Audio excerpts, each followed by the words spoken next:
It's a great pleasure and honor to be here. Thank you, the entire team of EACIM, for the invitation. And today I'll be talking more about the digital workflow in Zirconia implant dentistry. And I'll be covering some introduction and the current problems and scenario in implant industry and how to solve these problems.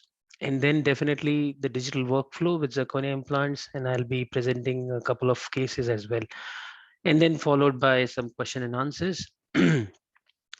So if we look into the current problems in implant industry, so what are the current problems? So the most, the current problem, current problem is the perimucositis and periimplantitis. So if we see a lot of articles coming, every month, and you see there is a great discussion going on everywhere about perimucositis and periimplantitis. If we see the incidence of periimplantitis, it's almost 43% in 5 years. And the next problem is definitely the implant biomaterials and manufacturing process, the standardization, how the manufacturing of these implant happen. Is it clean? And what standard the companies they follow? And definitely third is not the least, but the patient perceptions toward dentistry, how the patient look into the dentistry, like how patient need minimum time for their appointment, and how we can do it without impression materials in a more you can say easy way, where they don't need the ugly, we don't need the ugly impressions, rather than we can use the digital solutions to take the impressions. So coming on to the first problem, that is the perimucositis and periimplantitis. If we see this statement of Istipona consensus meeting, we can clearly see that there are three factors: the clinician, the implant, and the patient-related factor, which can lead to the chronic bone loss. And now, again, if we see this article in 2018 by Berklund, we can see that one of the major factor to all these problems of periimplantitis is the malpositioning of the implants and the buccal positioning of this implant, which is clearly indicated in this article. Not only in this, if you see in JOMI 2016, you will see that 40.5% almost like placement were due to the buccal positioning of the fixtures. So there is a lot of problems because of the buccal positioning of this implant, and this can lead to periimplantitis. So how we can solve this problem? Now I will come to this point later. Let's come to the next point. uh, that is the materials. Before that, there is one more. So this article I included just to show you that this kind of periimplantitis discussion is never ending, and it's still going on. If you see the article, this is a very beautiful article in 2021, where you can see there is a new model of peri-implant infection which is required. So coming on to the next problem, that is a materials problem. Again, this paper was written by our team at IOCI, and here we can see that there is a lot of material issues because of the grade of titanium which are being used to manufacture the titanium implants. There are a lot of impurities on the surface which can lead to implant failures. So definitely, again, there is a big problem related to material. What kind of material should be used? Is zirconia better than titanium? A lot of questions comes to our mind. And also there are a couple of papers coming up which says that the iron release is one of the factors for peri-implantitis. Now, third factor, definitely the third problem is emotional dentistry, where we need to understand the patient very well. What the patient is looking for. Patient is looking for short appointments. They are looking for something where they don't have to get the impressions, the ugly impressions. We can, they are looking for something short. So digital industry is something which can help us in this, and can actually we can have a virtual patient with us all the time, and we don't need patient all the time at in our clinics. So how to solve these problems? I'll come to this after this couple of surveys which I wanted to show you. So this was the survey which was done in the parts of Europe. mostly in the part of Switzerland and Germany. And in this survey was there were around 300 participants, and they were explained about, the which material they would go for replacement of their missing tooth. So they were explained about the metallic titanium implants. They were explained about the ceramic part, and they were asked about this questions. So you'll be surprised to know that almost 53%, 35% of patients, they wanted to go with ceramic implants, and only 10% wanted to go with the titanium implants. So what we see with this, and 50% of them, they were, just wanted to go with the patients, the doctor request. So now what you see with this result, what we see with this result is that if we give the choice of the implant material to our patients, then many patients would prefer ceramic instead of metal. So this is definitely a game changer. And again, there was a similar survey done in the University of Basel at Switzerland and Boston, and this was regarding the digital dentistry. So there were around 50 patients, 50 students who were included in the study, along with 50 clinicians, and they were asked to perform the similar cases with both the classical and with the digital industry. And again, you'll be surprised to know, mostly within students, 76% of the students, they wanted to, involve with the digital industry rather than the classical industry. But if you see the old practitioners, they were still like more prone towards the classical industry than digital industry. So the younger generation is moving towards, more and more advanced and digital industry. So we need to, understand these clinicians, and the people who are still following this classical industry should understand like what digital industry can give to their patients. So now the question comes, how to solve these problems, the various problems which I discussed just now, how we can solve them. So what has been said is that digitalization in combination with ceramic implantology is one of the fastest growing and the most innovative areas in the industry. So if we combine the material aspect as well as the digital aspect, this can solve these problems which I was just discussing a few minutes back. Now, if we look into the evolution of implant industry, in 1980s we used to have the titanium implant with titanium abutment. But now if you see in the zirconia world, we have all kind of two-piece implant with angulated abutment. So there is a lot of improvement and there is a lot of change in zirconia implant industry. Now, coming on to the journal introduction of zirconia. So zirconia is considered to be the ceramic steel, and this was told in 1970s by Gavi et al. And then YTZP is, by the way, the most successful version of zirconia in industry. But YTZP in combination, apart from YTZP, we have ATZ in the market as well, where few of the companies, they use ATC as their zirconia implant material. And YCTP have the best combination of toughness and strength. So there are a couple of zirconia, mostly YTZP and ATZP, which are used in the market for the production of these zirconia implants. And if we see the difference between the titanium and zirconia, there is not much of difference. Mostly the difference is because of the modulus of elasticity, which is slightly more for zirconia, which can lead to more hardness. So now, if we, there is a very beautiful study. I'll just show you a study, a finite element study, where you will see that the mechanism itself, the finite element study result itself are so different that you cannot compare these two materials. These are two different materials and you cannot compare them with each other.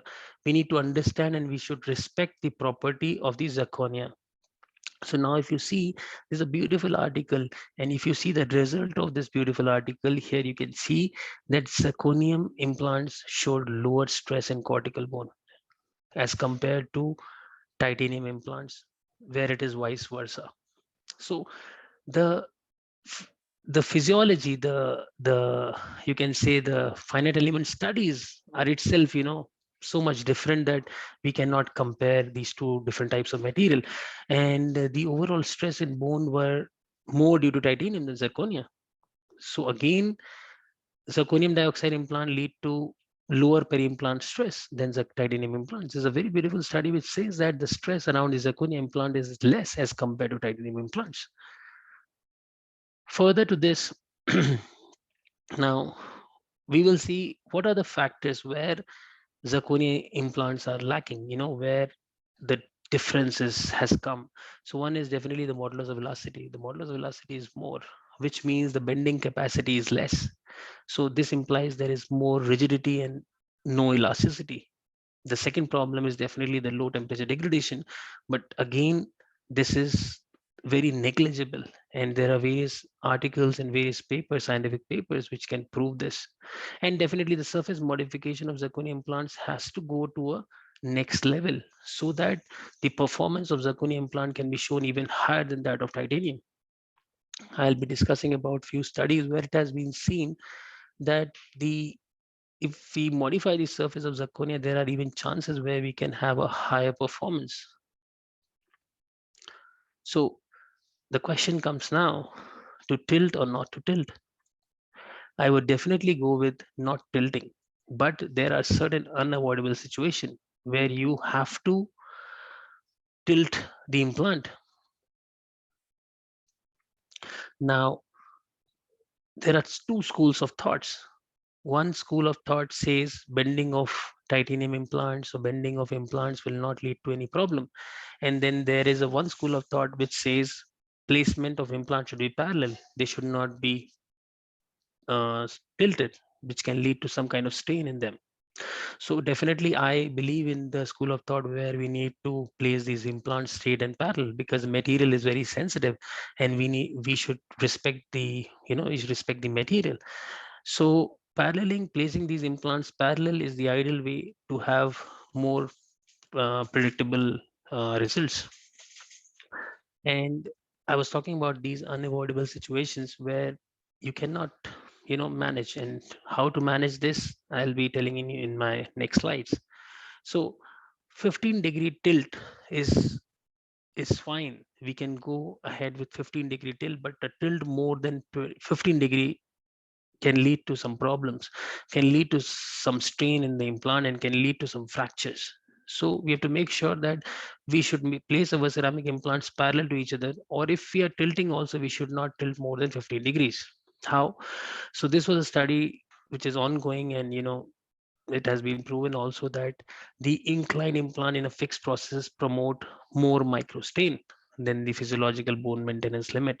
If you see in the study, this is an ongoing study, and Professor Noren is doing this study along with me, and he's a major one. And if you see that, if you tilt the zirconia implant, you can see here the implant abutment connection, there'll be almost double the forces, double the strain.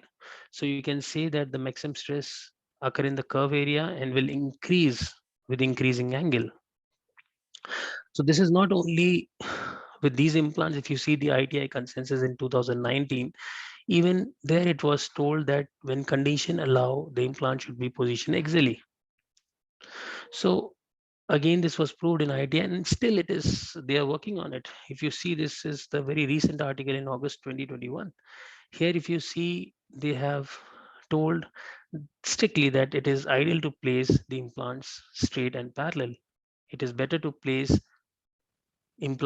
short implants rather than long implants in a tilted way, because the maximum amount of forces which act is within 8 mm of the implant. So I would prefer, to place these implant as parallel as possible, tilting not more than 15-degree. Now, again, here also, what are the problems with tilting? And there is a lack of scientific literature on tilting of ceramic implants. And when you tilt it, you have to prepare more, and when you have to prepare more, there could be minor cracks. So again, is this, in this article, you can see in the conclusion part that the implant preparation has a statistically significant negative influence on the implant fracture strength. So it can lead to more monoclinic structure in the zirconia, and can lead to more, weakening the strength of the overall implant after you trim the abutment. Now, this is my case, and you can see there are certain situations where you can, even though the implants are placed parallel, but they're, because of the inclination of the bone, you cannot help, and you have to prepare the front implants because of the physiology and because of the position of the bone. Now, what are the ideal preparation tips and tricks where we can do this? So the fracture rate of zirconia abutment is significantly less for the zirconia implant with a diameter of more than 4.5. And to minimize this possibility, the burst should be used at a speed of 2 lakh to 2.8 lakh RPM speed, and pressure should be as minimum as light as possible. And the minimum irrigation should be around 50 ml per minute, recommended for both zirconia implant preparation. Now, again, the cross reduction should be done with the blue ring burrs, and then the final polishing should be done with the red wing burrs. So polishing is very important aspect because it's going to remove the micro cracks from the surface of the zirconia. And when any amount of preparation is required, a rubber dam should be used because this will minimize the possibility of debris being forced into the surgical site. So this would avoid surface cracks and in turn fracture. Now, further to this, it is imperative to use the correct burrs. We should use the correct burrs because otherwise this will minimize the total working time needed. Also, the preparation should be checked to ensure that no sharp edges or corners remain. And apart from this, the sharp areas could be prone to fracture and could potentially compromise the long-term stability of the implants. Now, how to prepare these abutments? So it is as simple as the ground preparation. We need to use the right burrs. We need to use the blue and the blue ring and the red ring burrs to polish, and we have to make sure that there are no sharp edges on the implant. We can use any kind of kit. You can use, this is one of the Jota kits, and then you can use, I even use these zirconia trimming burrs to polish the surface of the implants. Now, coming on to the clinical cases.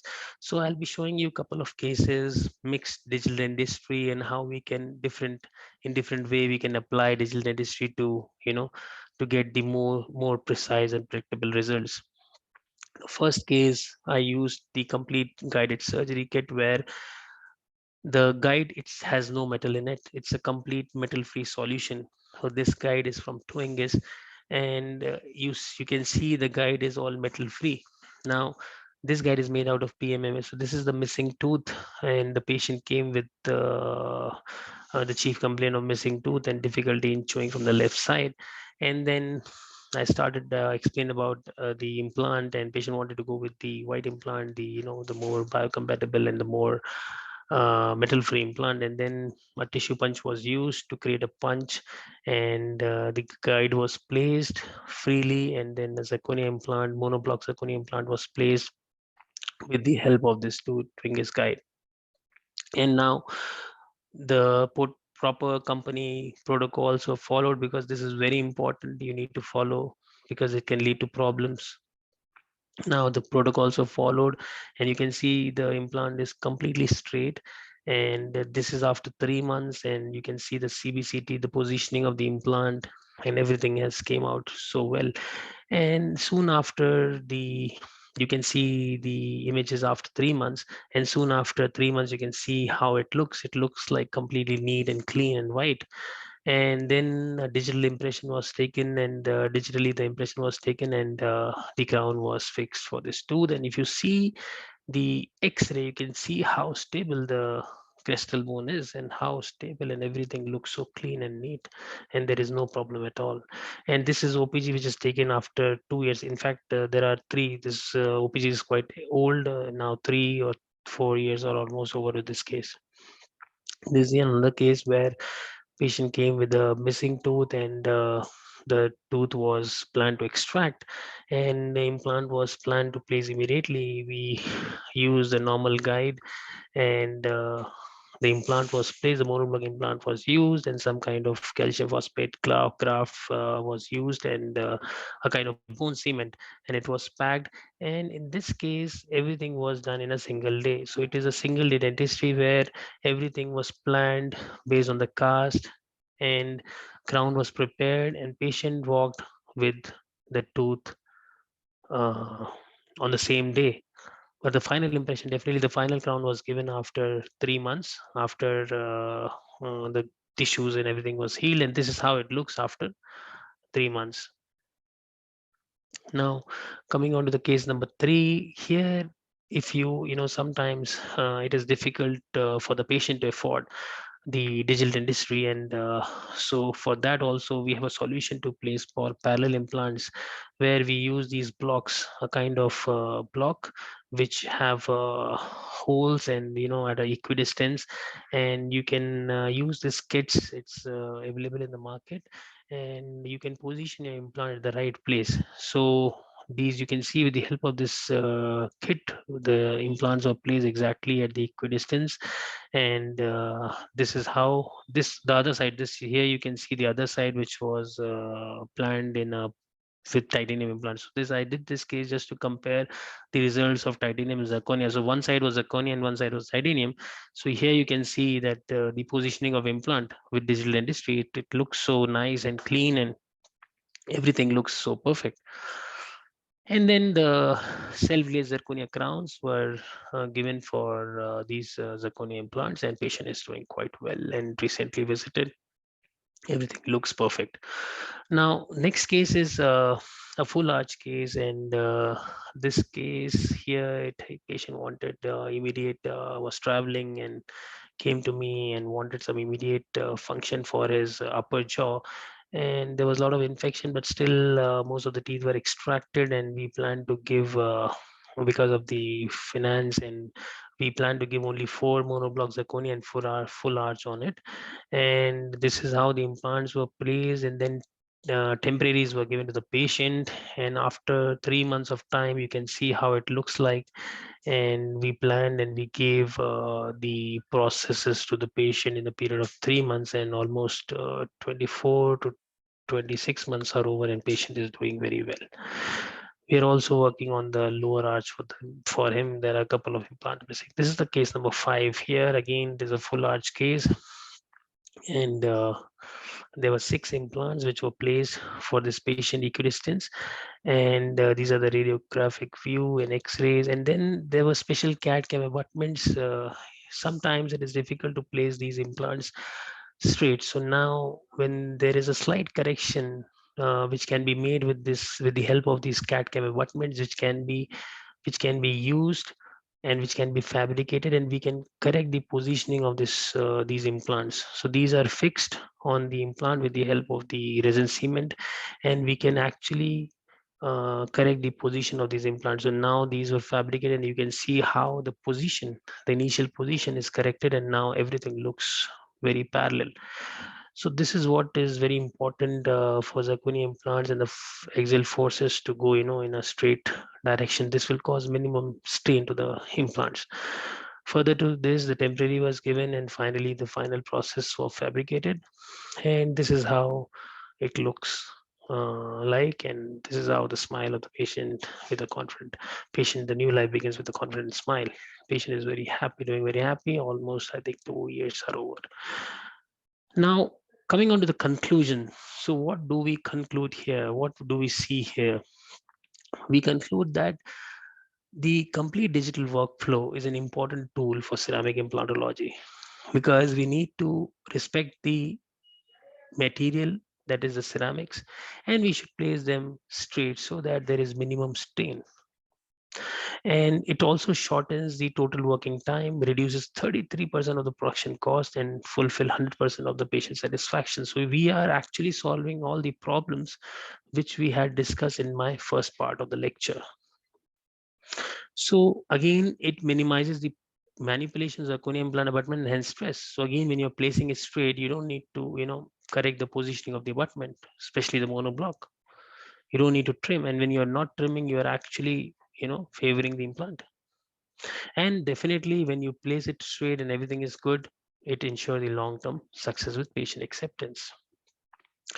And with this, I would like to thank you for your kind attention. And now we can have the question and answer round. Thank you very much.